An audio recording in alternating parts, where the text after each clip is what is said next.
Hey everyone, I wanted to go over how to edit your photos using the photo editors online in your browsers.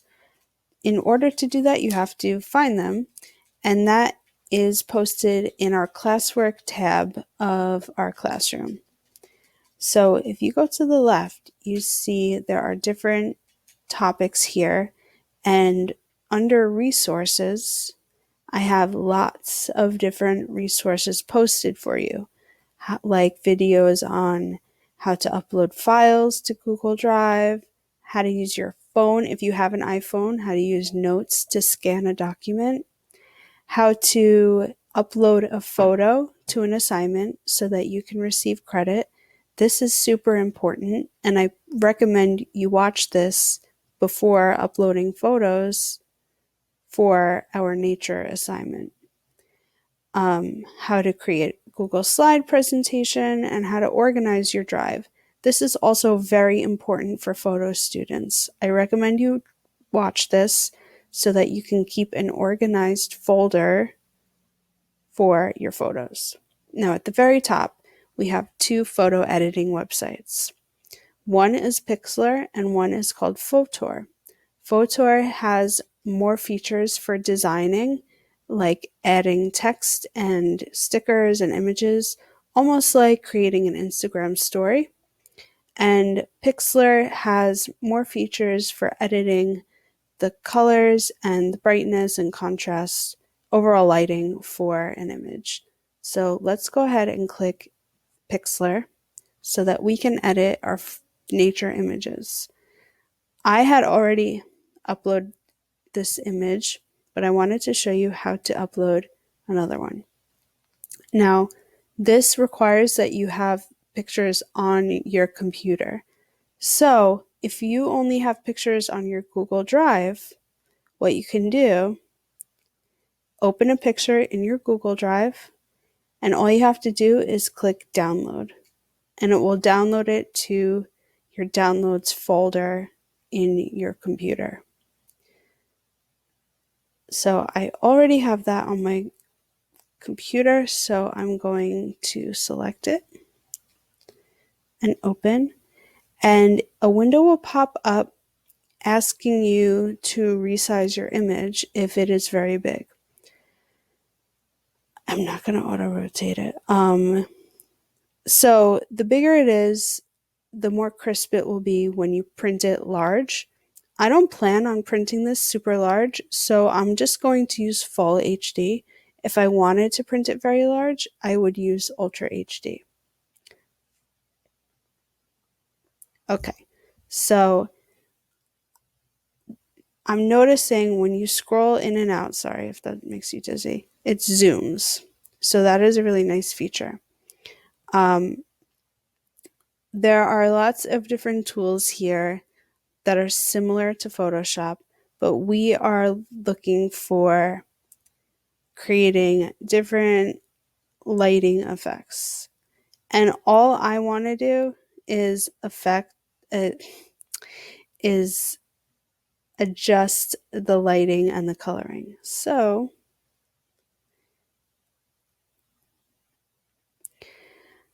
I forgot to say, this is where your layers are located, and it has the history of what you've done in your editing journey. So a lot like Photoshop, layers determine what gets edited. So this has a lock icon on it, and what we can do is we can right click and hit unlock.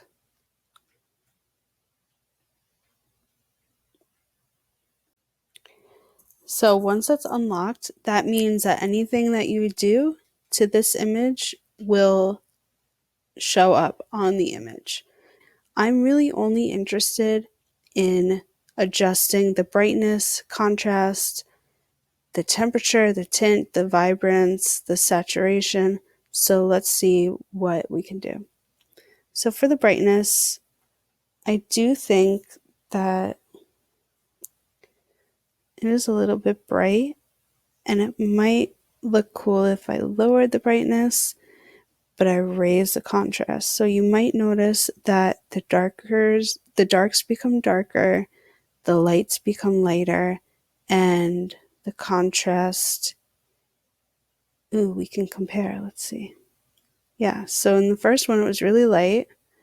And then once I adjusted that, it turned into something like this. So I'm going to hit apply. And now I'm going to go into hue and saturation. That will tell us, well, it will tell us what our colors will look like once we raise the saturation. Now, you notice if I bring it to 100, it's extra, it's too much, in my opinion. So I'm just going to adjust it a little bit. The greens become greener. The colors in here, the reds that are in this beige color are coming out. And lightness just really affects how light the picture is. And I don't really want it to be light. I like the grunginess, so I want to lower it a bit. So let's compare it.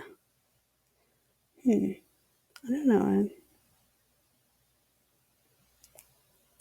And if we change the hue, it completely plays with the color balance. But I like the colors the way they are. So I'm going to hit apply. And I'm going to adjust the vibrance. That tells us how rich our colors are going to be. This, I think, maybe is a little too much, so I'm going to split the difference. See what that looks like. Before I hit apply, I want to compare. Is there a difference? Yeah, a little bit. Okay, we're going to hit apply. Let's see what else we can do. Color balance. This tells us, okay, so the colors that appear in the shadows, so the darker colors, once we click shadows, we can change how they might look. So if I raise the green here, it's got like everything that's in shadow is going to be super green. But if I raise the reds, I think it makes it a little warmer. With a hint of coolness. Midtones are just everything in the middle. What happens if I lower the green or raise the green?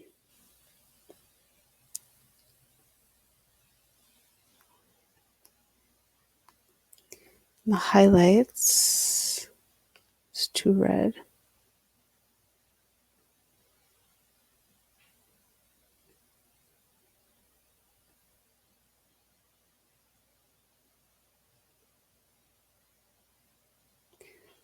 Let's compare.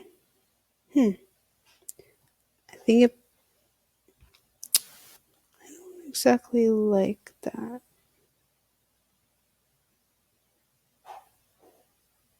Yeah.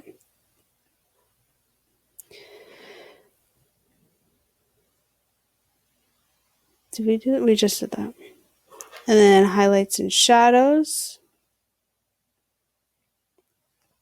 Highlights brings out the lightness. Like I said, I like how it's grungy. So the lower you go on the shadows, the deeper the darknesses will get.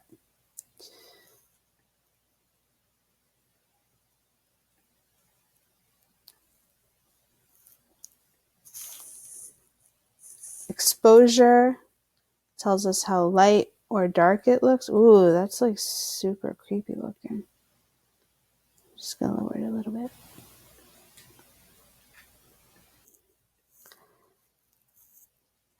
So when you're adjusting your photo, I only want you to focus on this section here: brightness, contrast, temperature and tint, hue and saturation, vibrance, color balance, color lookup, highlights and shadows, and exposure. Okay? You can play with everything here and see what you can discover, but for these photos only, the finished product should really only use the lighting adjustments. Okay? So I want to see at least 5 amazing, beautiful edited photos. You can do more than 5, but I want to see at least 5. Okay? When you're done with this, you can go to File, Save, type in your file name, Grungy Scottish Castle, and you always want the quality to be super high. That, of course, will make your file larger. And then hit download, and it will download it to your downloads folder. Okay. And there we go. All right.